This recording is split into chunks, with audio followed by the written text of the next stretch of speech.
하셔서 청년부 겟어웨이 함께 시간 가지시기를 부탁드리겠습니다. 오늘 하나님께서 우리에게 주시는 말씀은 고린도전서 16장 1절에서 9절까지의 말씀입니다. 고린도전서 16장 1절에서 9절까지 우리 함께 공부할 거고요. 합독하실 말씀은 16장 1절에서 4절까지 우리 함께 합독하도록 하겠습니다.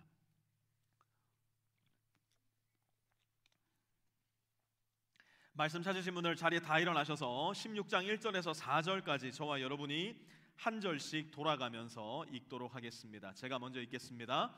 성도들을 도우려고 모으는 헌금에 대하여 말합니다. 내가 갈라디아 여러 교회에 지시한 것과 같이 여러분도 그대로 하십시오. 저마다 수입에 따라 얼마씩을 따로 저축해 두십시오. 그래서 내가 갈 때에 그제야 헌금하는 일이 없어야 할 것입니다. 내가 그리로 가게 되면 그때에 여러분이 선정한 사람에게 내가 편지를 써주어서 그가 여러분의 선물을 가지고 예루살렘으로 가게 하겠습니다. 나도 가는 것이 좋다면 그들은 나와 함께 갈 것입니다. 아멘. 자리다 앉으시고요. 저 로마에 가면 로마 교황청 한가운데 이름도 거창한 성 베드로 대성당이 자리하고 있습니다. 저 로마까지는 좀 가기 힘드니까 여기 달라스 여기저기만 봐도 우리 인도의 형제 자매들이 신앙생활하는 교회 10군데 중 최소한 한 군데는 이름이 성도마 교회입니다.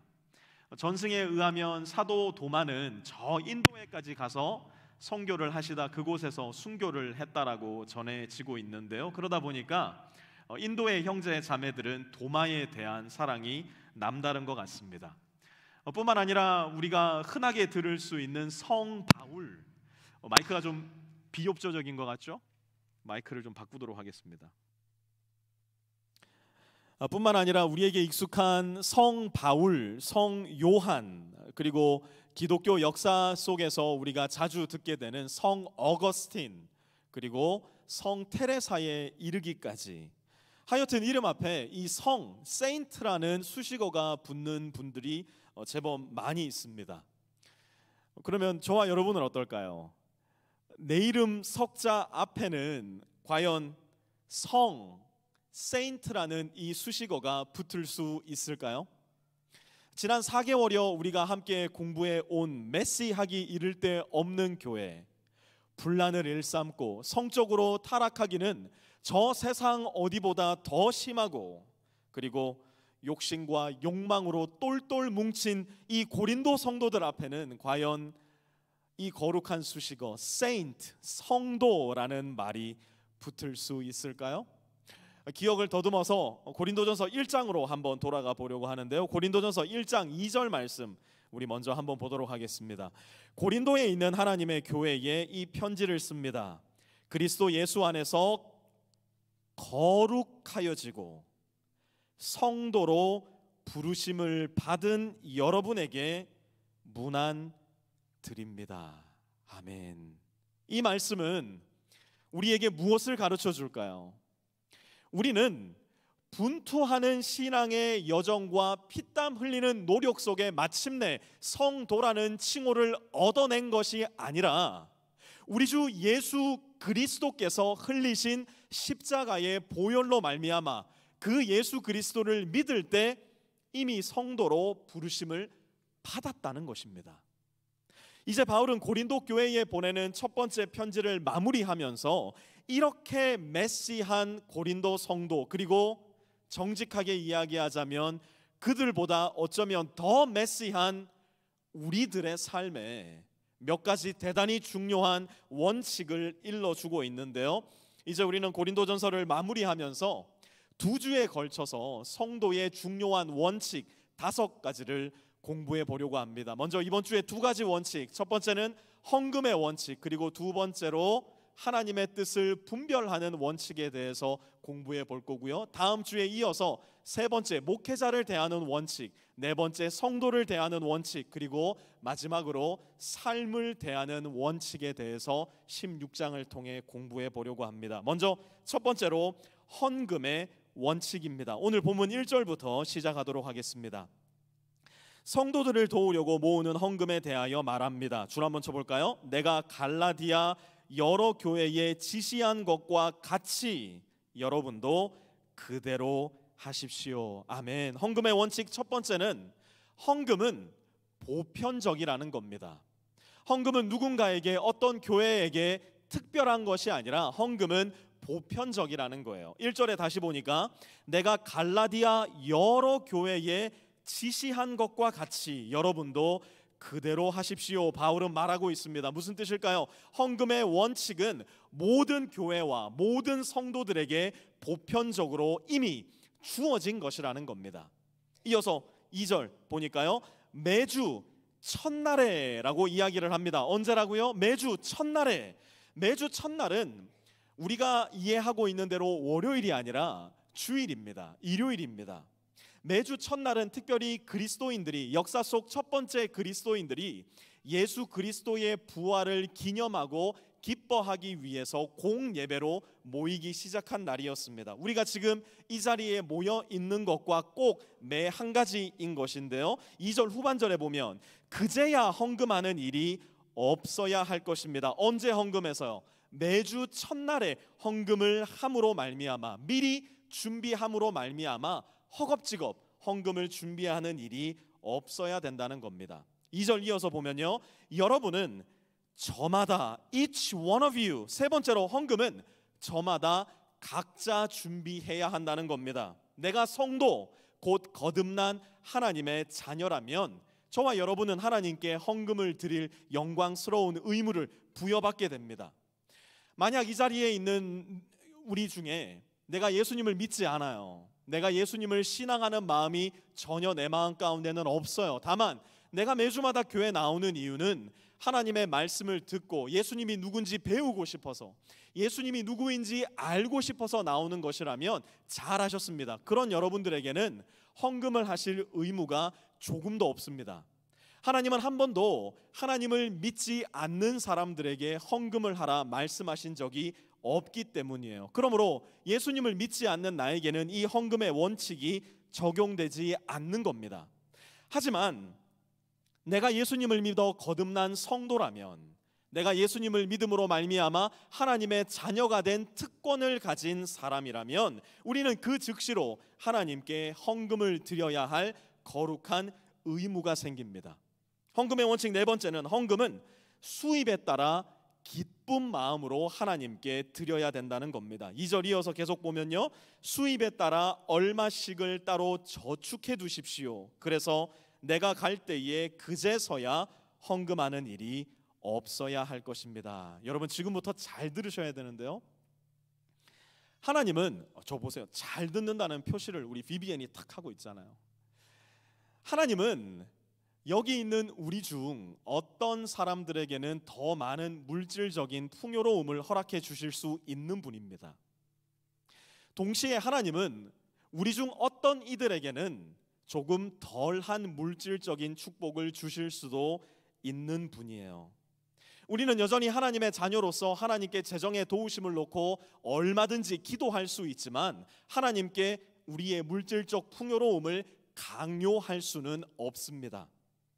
오늘날 교회들 안에 깊이 틈타 들어온 번영 신학은 우리에게 이 헌금을 빌미로 하나님의 멱살을 붙잡고 뒤 흔드는 방법을 매우 자세하게 가르쳐 줍니다. 어떻게 해요? 내가 100불의 헌금을 한다면 하나님은 최소한 나에게 30배의 결과로, 중간은 60배의 결과로, 최대한 100배의 결과로 되돌려 주셔야 된다는 가르침이 바로 그러한 가르침입니다.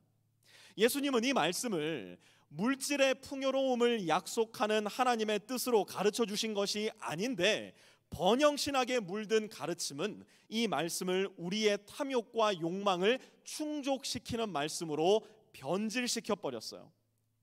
여러분, 우리의 헌금은 하나님께 30배, 60배, 100배로 돌려받기 위한 기본 투자금이 전혀 아니에요. 우리가 헌금을 하는 이유, 우리의 헌금의 의미, 헌금은 우리를 사로잡고 있는 부인할 수 없을 만큼 강력한 돈의 독성으로부터 우리를 해방시켜 주어서 저와 여러분이 돈에 사로잡히지 않고 진정한 의미의 인간, 곧 나누고 베풀고 나의 손을 펼쳐서 내가 가진 것으로 나의 이웃의 손을 잡아주는 하나님을 닮은 모습으로 저와 여러분을 조금씩 변화시켜주는 은혜의 방편이라는 것을 우리는 기억을 해야 됩니다. 그렇기 때문에 저와 여러분이 헌금할 때, 저와 여러분이 하나님 앞에 예물을 올려드릴 때 우리는 돈을 향해서 선언하고 있는 거예요. 뭐라고 선언하는 걸까요? I am not yours, but you are mine. 하지만 동시에 하나님을 향해서도 선언하는 겁니다. You are not mine, but I am yours. 돈, 네가 나를 사로잡고 있는 것이 아니라 내가 너의 주인이고 하나님이 나의 종이 아니라 내가 하나님의 종입니다. 우리는 헌금을 할 때마다 그러한 리듬 속으로 되돌아가게 되는 겁니다. 그런 점에 있어서 헌금은 마치 소금과도 같다고 이야기할 수 있을 겁니다. 여러분, 아무리 1등급 한우로 소고기국을 한 솥 끓여놔도요, 거기다가 소금 안 넣으면 그거 맛없어서 못 먹지 않습니까? 그 맹맹한 거 무슨 맛으로 먹겠어요? 다 갖다 버려야 됩니다. 헌금도 마찬가지예요. 우리가 하나님께 드리는 헌금이 없으면 내가 가지고 있는 물질, 내가 가지고 있는 재정에 맛이 없어집니다. 내가 아무리 많이 가져도 의미가 없어지고요, 기쁨이 없어집니다. 오히려 얼마나 많은 돈을 가졌든 간에 관계없이 내가 가진 것으로 인하여 만족하지 못하고 초조해지고 더 벌지 못해 안달이고 나보다 더 많이 가진 사람을 보면 화가 나고 불안해지는 겁니다. 헌금은 더 많은 돈을 하나님께 얻기 위한 투자가 아니에요. 성도이기 때문에 돈의 독성으로부터 구원받고 돈을 다스리고 내 인생과 내 마음속 진정한 주인이 하나님임을 당당히 선언하는 행위, 그것이 바로 헌금의 가장 중요한 의미라는 겁니다. 그렇다면 도대체 헌금은 얼마나 해야 될까요? 얼마나 헌금을 해야 적절할까? 우리 마음속에도 항상 이 부분이 고민이고 갈등이지 않습니까? 바울은 이 부분에 대해서도 매우 적절하고 정확한 기준점을 제시하고 있는데요. 고린도후서 8장 2절 우리 함께 봤으면 좋겠는데요. 고린도후서 8장 2절입니다. 같이 한번 읽겠습니다. 시작. 기쁜 마음으로 각자의 형편에 맞게 바치면 하나님께서는 그것을 기쁘게 받으실 것입니다. 하나님께서는 없는 것까지 바치는 것을 바라지 않으십니다. 아멘. 여러분, 한번 우리 솔직하게 이야기해 봅시다. 헌금, 이거 정말 어렵지 않습니까? 헌금하면서 기쁜 마음 잘 안 생기잖아요. 그렇지 않습니까? 헌금이 어려운 이유는요, 돈이 많고 적음이 아니에요. 내가 헌금이 어렵다? 내 마음에 헌금을 하는데 기쁨이 없다? 이것은 헌금의 많고 적음이 전혀 아니라는 것을 우리는 잘 간파하고 있어야 됩니다. 헌금이 어려운 이유는 내 마음속에 현저하게 살아있는 욕심과 욕망과 탐욕이 헌금의 진정한 의미를 교묘하게 가려서 그 의미로 내 마음이 뚫고 들어가지 못하게 하기 때문에 그래요. 그런 점에 있어서 헌금의 나름대로의 원칙을 제시하는 것은 매우 중요합니다. 우리는 구약 성경으로부터 11조의 가르침을 전수받았어요. 하지만 11조는 은혜 시대를 살아가는 저와 여러분이 묶일 필요가 조금도 없는 것이에요. 단지 11조는 어느 정도의 헌금이 적합한지 몰라 갈팡질팡하는 우리의 욕망과 욕심에 제시된 최소한의 기준점이 될 수는 있을 겁니다. 우리는 헌금을 놓고 너무나 자주 이런 질문을 합니다. 아마 오늘 아침에도 이 질문 가운데서 고민하셨던 분들 계시리라 생각을 하는데요. 어떤 고민이냐? 나의 돈에서 도대체 얼마만큼 하나님께 드려야 할까? 어떤 고민과 질문이라고요? 나의 돈에서 얼마만큼을 하나님께 드려야 할까? 그런데 이 질문은 어떤 면에 있어서 너무 잘못된 질문이에요. 오히려 우리는 이렇게 물어야 됩니다. 하나님의 돈에서 얼마만큼 나를 위해 남겨야 할까? 헌금을 할 때마다 우리가 물어야 할 질문은 나의 돈에서 얼마만큼 하나님을 위해 드려야 될까가 아니라 하나님의 돈에서 얼마만큼 나를 위해 남겨야 할까가 되어야 할 겁니다. 하나님이 내게 건강을 주지 않으셨다면, 하나님께서 내가 지금 일하고 있는 그 직종에 적합한 능력을 주지 않으셨다면, 하나님께서 그 직장의 문을 열어주지 않으셨다면, 하나님께서 내 주변에 함께 돕는 사람들을 보내주지 않으셨다면, 하나님께서 이 가을날에 맑은 햇살과 공기를 나에게 허락해 주지 않으셨다면 과연 지금 나의 수입이 존재할 수 있었을까? 우리는 분명 생각해 볼 수 있어야 할 겁니다.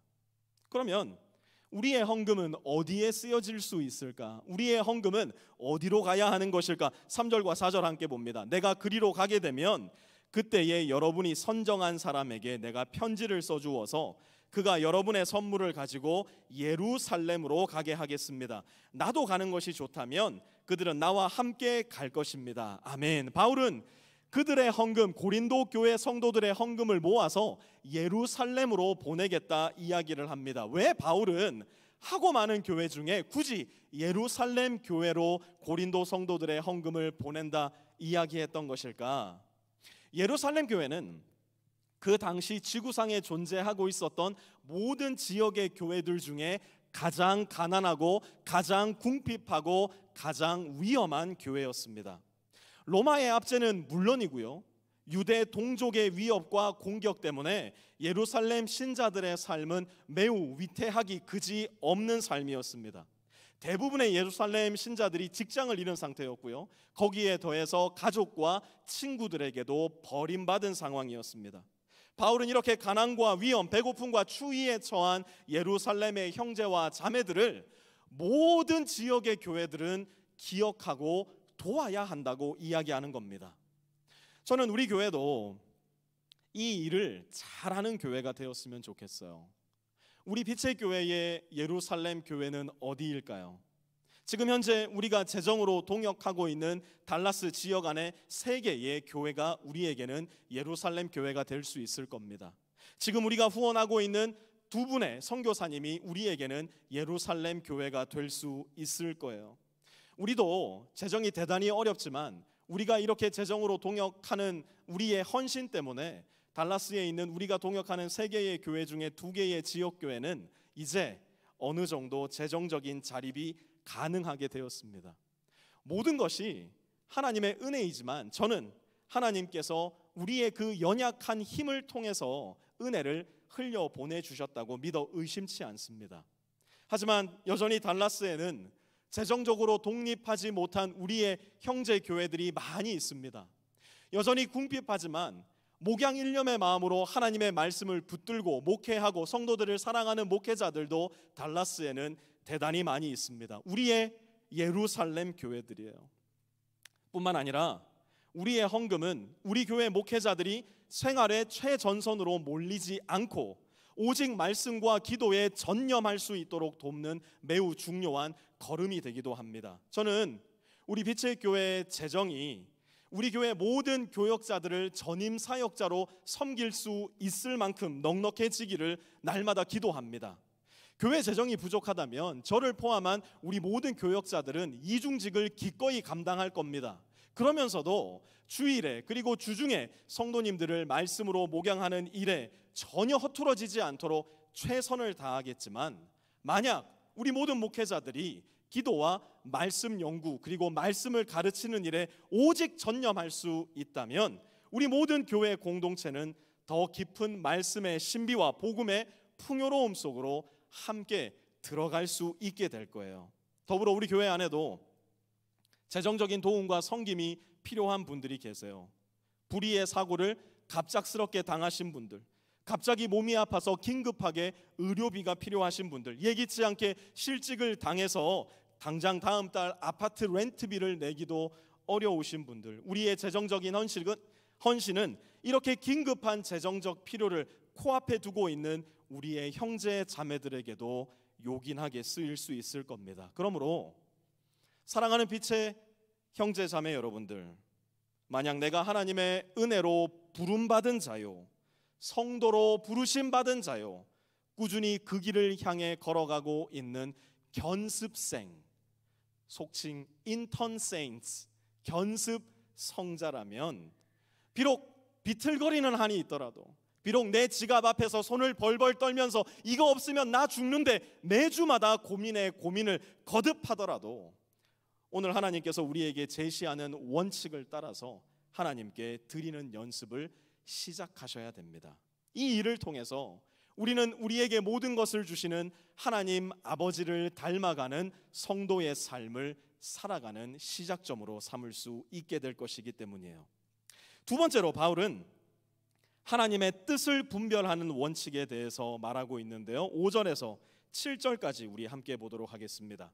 나는 마케도니아를 거쳐서 여러분에게로 가겠습니다. 내가 마케도니아를 지나서 여러분에게로 가면 얼마 동안은 함께 지낼 것이고 어쩌면 겨울을 나게 될지도 모르겠습니다. 그 다음에 여러분은 내가 가려는 곳으로 나를 보내주시기를 바랍니다. 지금 나는 지나가는 길에 잠깐 들러서 여러분을 만나보려는 것은 아닙니다. 주님께서 허락해 주시면 얼마 동안 여러분과 함께 머무르고 싶습니다. 아멘. 바울의 이야기를 들어보니까요, 바울은 모든 결정을 내릴 때 전제 조건이 하나 있었어요. 모든 결정을 내릴 때 이 여과기를 통과하지 않고서는 그 어떤 움직임도 갖지 않았어요. 7절 다시 한번 보세요. 주님께서 허락해 주시면 어떻게 한다고요? 주님께서 허락해 주시면, 이것이 바울이 모든 결정을 내릴 때의 전제 조건이었어요. 그런데 저와 여러분에게는 뭐가 문제가 됩니까? 아니, 이게 참 알기가 쉽지 않다는 거예요. 바울은 주님이 딱 허락해 주셨구나, 대번에 알 수 있을지 모르겠지만 우리는 도대체가 주님이 이걸 허락해 주시는 건지 안 허락해 주시는 건지 너무너무 헷갈릴 때가 많은 것이 솔직하고 정직한 우리의 고백 아닙니까? 오늘 본문은 다행스럽게도 하나님의 뜻을 분별하는 매우 중요한 원칙 한 가지를 저와 여러분에게 일러주고 있는데요, 8절에서 9절도 함께 볼까요? 그러나 오순절까지는 에베소에 머물러 있겠습니다. 나에게, 줄 한번 쳐보세요. 큰 문이 활짝 열려서, 거기 줄 한번 쳐보세요. 큰 문이 활짝 열려서 일을 많이 할 수 있는 기회가 왔습니다. 아멘. 우리가 참 좋아하는 큰 문이 지금 바울에게 활짝 열린 거예요. 그럼 한번 생각해 봅시다. 저와 여러분에게 있어서 일반적으로 하나님께서 큰 문을 활짝 열어주셨다, 이건 무슨 의미예요? 많은 사람들이 우리에게 박수를 쳐줄 때, 내 연봉이 2배, 3배로 펄쩍펄쩍 뛰어 올라가고 내 삶이 이전과는 비교해 봤을 때 도무지 상상조차 하지 못할 만큼 안락함을 누리게 되었을 때, 그때 우리는 흔히 하나님께서 큰 문을 나에게 열어주셨구나 생각할 때가 많이 있는 것 같아요. 그런데 바울은 어땠을까요? 바울의 말을 계속 한번 들어볼까요? 9절 이어서 봅니다. 그러나 줄 쳐보세요. 방해를 하는 사람도 많이 있습니다. 뭐라고요? 방해를 하는 사람이 한두 명도 아니고 많이 있다는 거예요. 여러분, 이거 좀 이상한 말 아니에요? 솔직히 말해서 큰 문이 활짝 열렸습니다와 방해하는 사람이 많이 있습니다, 이 두 가지는 잘 연결이 안 되는 말 아니겠느냐고요. 우리는 무슨 일을 하려다가 방해를 하려는 사람을 한 명만 봐도 어떻게 합니까? 어이구, 이 길이 내 길이 아닌게벼, 여기가 하나님 열어주시는 길이 아닌게벼, 대번에 펄쩍 뛰며 그 길을 포기하지 않습니까? 무슨 일을 하려고 하다가 재정적인 어려움을 만나게 되었을 때, 무슨 일을 하려고 하다가 마음에, 내 영혼에 어떠한 고난과 역경이 닥쳐온다고 느낄 때 아이고, 이 길이 아닌게벼, 그 문을 쾅 닫아버리고 마는 것이 저와 여러분의 일반적인 습성 아니겠습니까? 그런데 바울은 달랐어요. 바울은 달랐어요. 왜 그랬을까요? 바울은 하나님의 뜻을 분별하는 성도의 방법을 분명하게 알고 있었기 때문이에요. 이 세상을 살아가는 동안에 만약 내가 예수 그리스도를 믿음으로 십자가를 짊어져야 된다면 반드시 내 삶에는 하나님의 뜻을 따를 때 고난과 환난이 따라온다는 사실을 기억하고 있었어요. 예수 믿으면 잘 살아요, 예수 믿으면 건강해져요, 예수 믿으면 긍정적인 생각을 품게 돼요. 정말 그렇습니까, 여러분? 내가 정말 예수를 잘 믿는다면, 내가 진실로 예수님을 정직하게 따라 살아간다면, 여러분 죄송합니다만 우리의 삶은 점점 더 힘들어집니다. 내가 예수님을 정직하게 따라 하루하루 주님과 동행하는 삶을 살아간다면 우리를 방해하고 미워하고 싫어하는 사람들이 언제나 내 주변에 머물러 있을 수밖에 없을 거예요. 예수님의 말씀을 한번 들어보세요. 요한복음 16장 33절입니다. 세상에서는 너희가 환난을 당하나, 세상에서는 너희가 무엇을 당한다고요? 환난을 당한다는 거예요. 고난이 있을 거라는 거예요. 방해가 있을 거라는 겁니다. 나를 따라 살아가는 삶이 늘 편안하고 늘 유쾌하지만은 않을 거라는 거예요. 그럼에도 불구하고 주님 뭐라고 말씀하시느냐? 담대하라, 내가 세상을 이기었노라. 여기에 저와 여러분이 따라 살아가는 기독교의 놀라운 역설이 숨어 있습니다. 사랑하는 빛의 성도 여러분, 우리가 가지고 있는 돈이, 우리가 가지고 있는 커리어가, 우리가 가지고 있는 교육의 수준이, 우리의 고급 주택과 고급 차량이 저와 여러분을 결단코 안전하게 지켜주지 않아요. 내가 유지하고 있는 높은 지위가, 내가 가꾸고 있는 나의 미모가 결단코 저와 여러분을 안전한 곳으로, 평안한 곳으로, 기쁜 곳으로 안내해 주지 않아요. 이 세상에 살면서 우리가 안전하고 평안할 수 있는 유일한 길, 가장 큰 기쁨과 가장 큰 위로를 받을 수 있는 길은 역설적이게도 주님과 함께 고난과 환난의 길을 통과할 때 이 세상이 우리에게 가르쳐 주지 못하는, 우리도 이해할 수 없는 평안과 기쁨을 우리는 경험하게 되는 거예요. 여러분 한번 나를 봐보세요. 여러분 한번 우리 가정을 생각해 보세요. 솔직하게 한번 이야기해 보자고요. 10년 전과 비교해 봤을 때 우리의 살만해졌습니까? 솔직하게 이야기해 보자고요. 나아졌잖아요. 10년 전보다 우리 많이 가졌잖아요. 10년 전 대학 다닐 때 내가 상상하지도 못했던 것을 이미 나는 누리고 있잖아요. 여러분 마음은 어떠신데요? 여러분의 영혼은 어떠신데요? 평안하십니까? 기쁘십니까? 날마다 감사의 노래가 나의 마음 가운데 샘물 솟듯이 솟아나오고 있습니까? 만약 그렇지 않다면 도대체 이 이유가 뭔지는 모르겠는데 왜 이렇게 불안하지?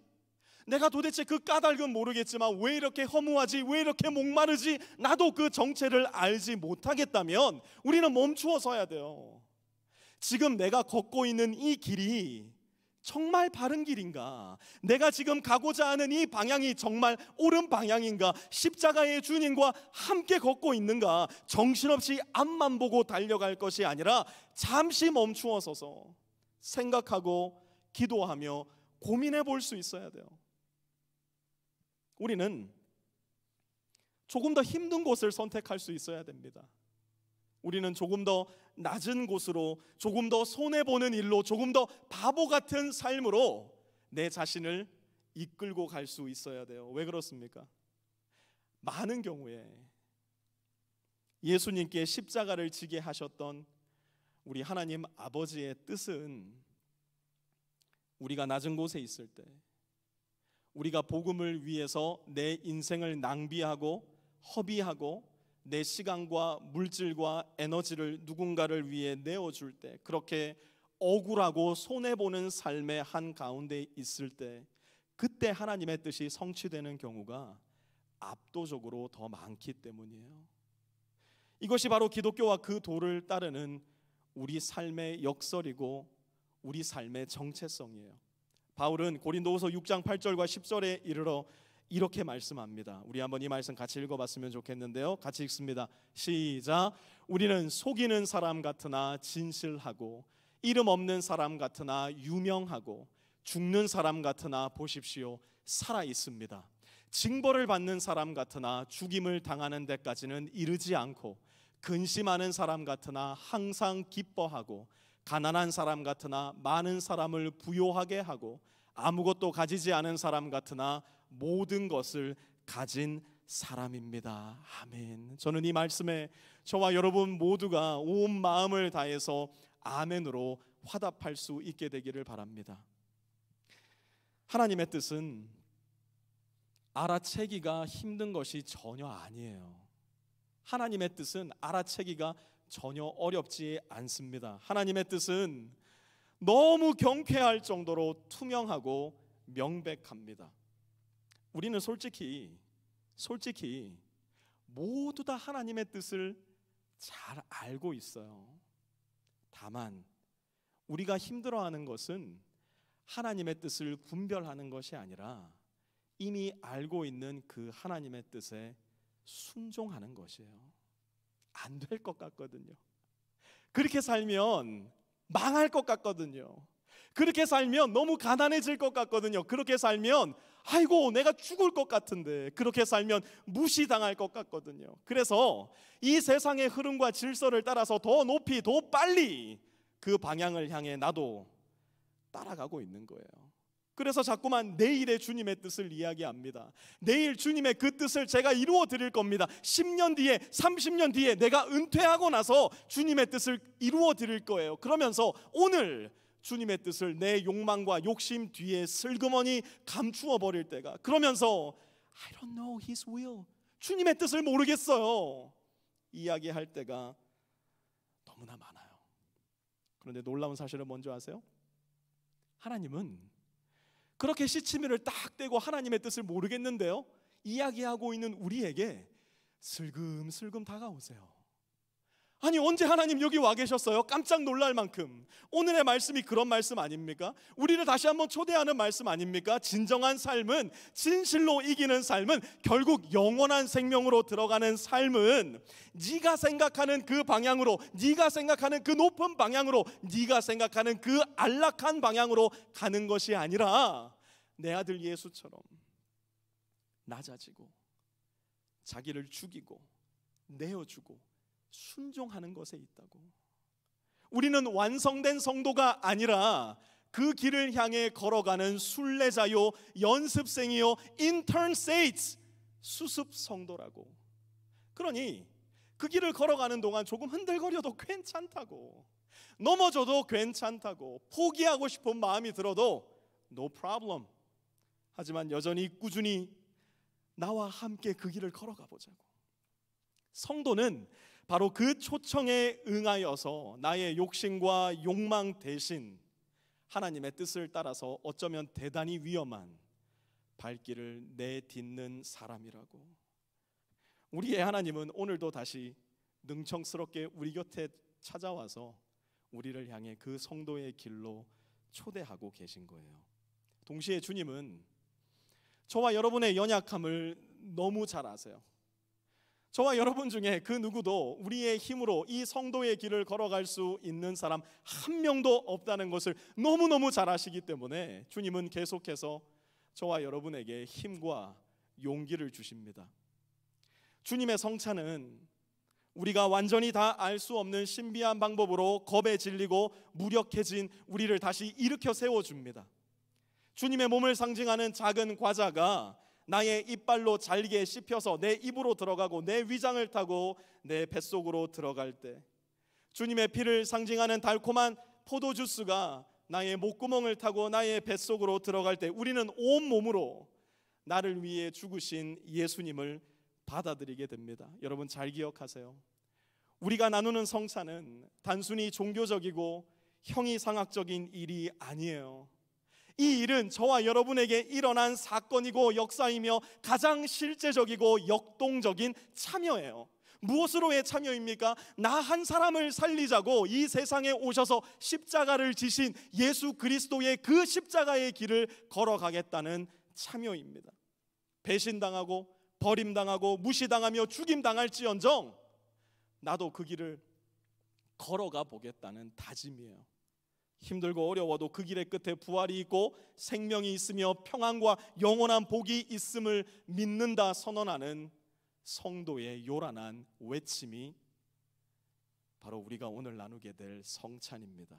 그러므로 성찬은 여러분이 생각하는 것 같이 한 달에 한 번 지나가는 연중 행사가 아니라, 원래 행사가 아니라, 이 성찬은 대단히 위험한 우리 믿음의 표현입니다. 성찬을 받는 우리는 더 이상 지금의 우리 자리에 머물 수 없게 됩니다. 성찬을 받는 우리는 더 이상 지금의 이기적이고 불안하며 이 세상을 향해 코를 박고 살아가는 나로 머물 수 없게 만들기 때문이에요.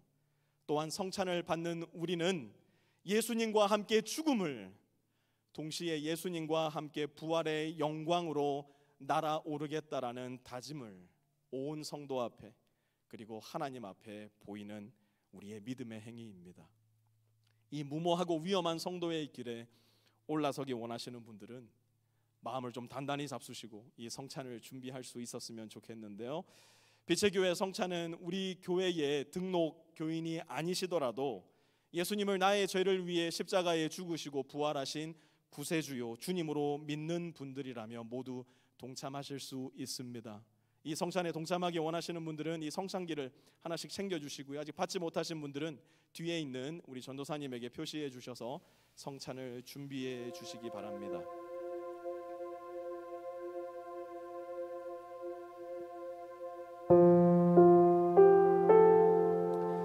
예수님께서는 자기의 12 제자가 모두 다 자기를 버리고 도망갈 것을 잘 알고 계셨어요. 바로 그날 밤에 예수님은 제자들 앞에 무릎을 꿇고 앉아 제자들의 발을 씻겨주셨고 그리고 빵을 드셔서 빵을 찢으시고 말씀하셨습니다. 이것은 너희를 위하여 찢기는 나의 몸이니 이것을 행할 때마다 나를 기억하여라. 그 가르침은 지금도 유효합니다. 우리 중 예수님을 배반하지 않는 사람, 예수님을 아프게 하지 않는 사람은 아무도 없을 거예요. 하지만 여전히 예수님은 이 성찬으로 우리를 찾아오십니다.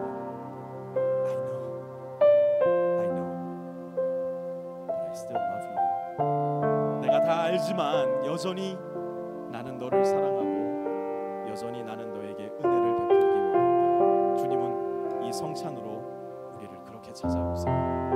우리 위에 있는 과자를 까셔서 성찬을 준비해 주시고요.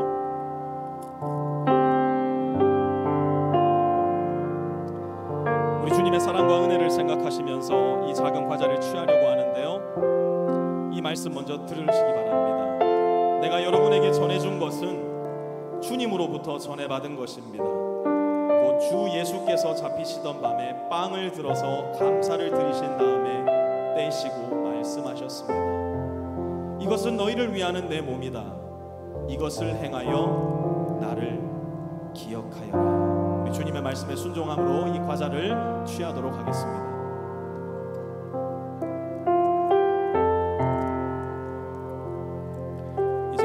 잔을 준비해 주시고요.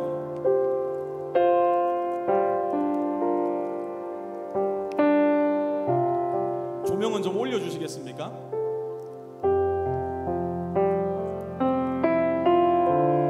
성찬은 자격 없는 나를 향해 오신 예수 그리스도의 사랑과 은혜를 의미하지만 동시에 주님의 살과 주님의 피를 상징하는 이 아름다운 과자와 주스를 먹은 우리는 더 이상 이전과 같아서는 안 됩니다. 왜냐하면 이 성찬을 취할 때 우리의 마음속에는 나도 주님과 같이 자격 없는 나의 이웃들에게가 주님의 사랑과 은혜를 베풀겠습니다라는 믿음의 고백이 이 안에는 담겨있기 때문입니다. 성찬을 나눌 때마다 조금 쑥스럽기는 하지만 여러분들의 잔을 들어서 앞뒤 좌우에 계신 분들의 눈을 한번 마주치시기 바랍니다. 그리고 굳이 말씀하실 필요는 없지만 눈을 마주치시면서 나도 주님과 같이 당신을 섬기겠습니다. 특별히 부부 사이에 이 고백이 있어야 될 텐데요. 나도 주님께서 나를 사랑하신 것과 같이 당신을 사랑하기 원합니다. 우리 앞뒤 좌우의 분들과 함께 돌아보시면서 눈빛 한번 마주치시기 바랍니다. 왜 눈빛을 피해요? 주님의 말씀이 있습니다. 식후에 잔도 이와 같이 하시고서 말씀하셨습니다. 이 잔은 내 피로 세운 새 언약이다. 너희가 마실 때마다 이것을 행하여 나를 기억하여라. 우리 기쁘고 감사한 마음으로 주님의 피를 상징하는 이 잔을 취하도록 하시겠습니다.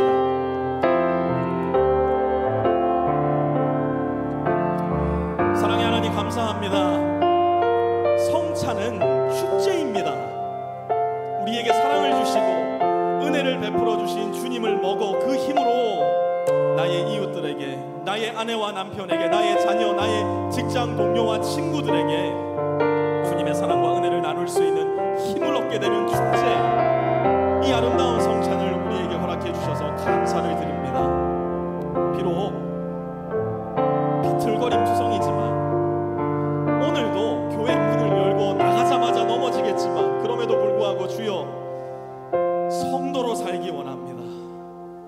세상의 질서와 세상의 흐름이 아니라 하나님의 말씀에 기준하여 하나님의 뜻에 기준하여 주님을 따라 살아가는 성도가 되기를 원하오니 주님, 저 같은 것도 인턴 성도로 받아주신다면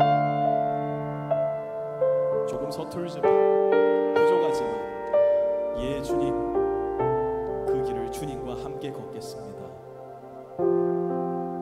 아버지 하나님, 우리 모든 빛의 성도들 마음 가운데 이 고백이 있게 하여 주시고 오늘 우리가 믿음으로 취한 주님의 몸과 주님의 피가 우리에게 힘이 되고 능력이 됨으로 말미암아 사랑과 은혜의 빛을 나의 삶의 모든 공간 속에 흩뿌리며 살아갈 수 있는 아름다운 수습 성도, 비틀거리지만 여전히 주님 향해 나아가는 인턴 세인트가 될 수 있도록 주님 은혜 베풀어 주시옵소서.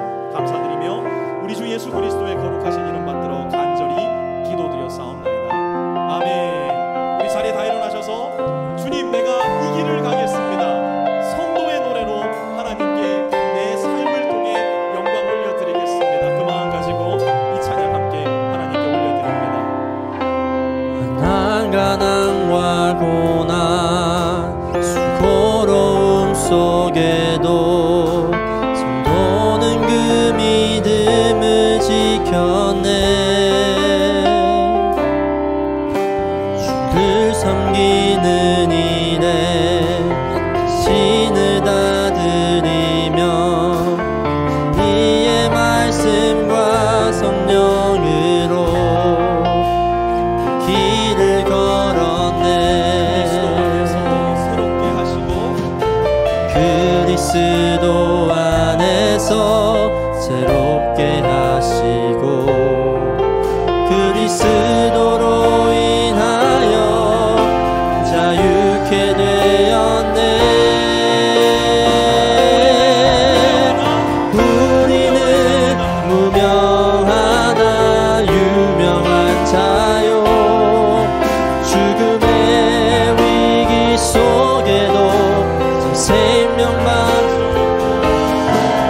근심 하나 기뻐하며 가난하나 다른 일을 부욕해 하는 자로다. 가난과 고난 수고로움 속에도 성도는 그 믿음을 지켰네.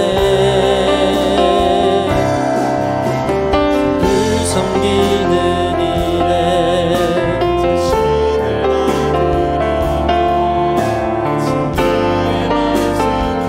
성령으로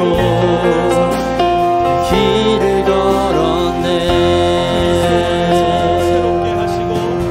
그리스도 안에서 새롭게 하시고 그리스도로 인하여 자유케 되었네.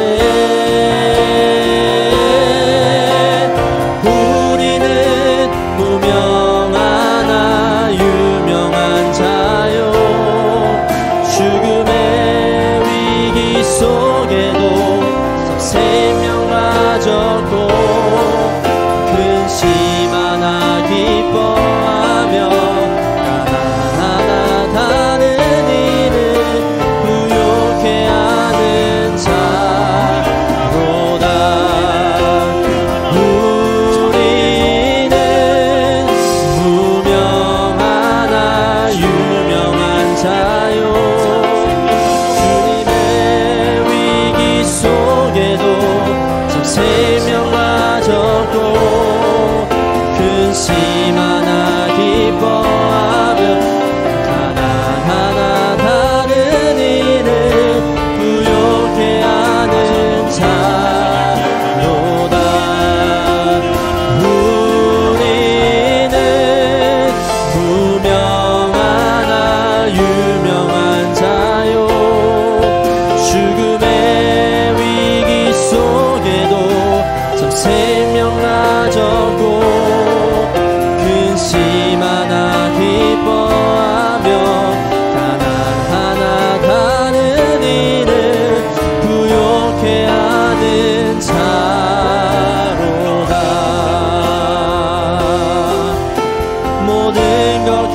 가진 자로다.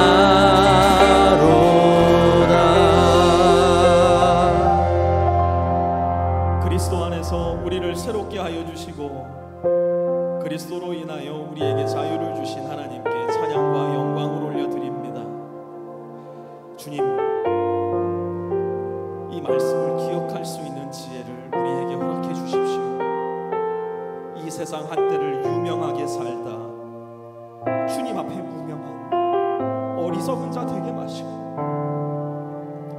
이 세상에서 온갖 생명과 안락을 다 누리다 죽음 가운데 완전한 위기 속에 빠지는 가련한 자가 되기도 마시고, 이 세상을 기뻐하고 교만하게 살다가 주님의 얼굴을 보는 그날 근심하는 자가 되게 마시며, 이 세상 속에 내 자신의 부요함만을 챙기다 주님의 나라에서 가난하게 되는 불쌍하고 어리석은 자가 되지 말게 하여 주시옵소서. 우리 빛의 성도들, 이 땅에서 무명하게 살지언정 주님의 나라에서 유명하게 하시고, 이 땅에서 죽음의 위기 속에 살지언정 영원한 생명을 가지며 살아가게 하시며, 오늘을 근심하며 살아가나 영혼을 기뻐하며, 오늘을 조금 가난하게 살아갈지 모르나 다른 일을 부욕해 함으로 주님을 부욕해 하는 모든 것을 가진 지혜롭고 아름다운 주의 자녀, 그러나 흔들리며 그러나 꾸준히 그 길을 가는 intern saints, 수습 성도로의 삶을 성실하게 걸어갈 수 있도록 우리에게 필요한 모든 은혜와 능력을 공급하여 주시옵소서. 이제는 우리 주 예수 그리스도의 은혜와 하나님 아버지의 무한하신 사랑하심과 성령의 내주 교통하심이 오늘 이 자리에 머리 숙여 하나님께 예배드리며 서툴고 무섭고 고통스럽고 어렵지만 그러나 여전히 그 길을 걸어가기로 소원하는 인턴 세인트, 우리 모든 빛의 성도들 머리 위에와 그들의 가정 위에, 직장 위에, 관계들 위에, 학업 위에, 모든 기업들 위에도 이제로부터 영원까지 함께 하옵시기를 간절히 축원합니다.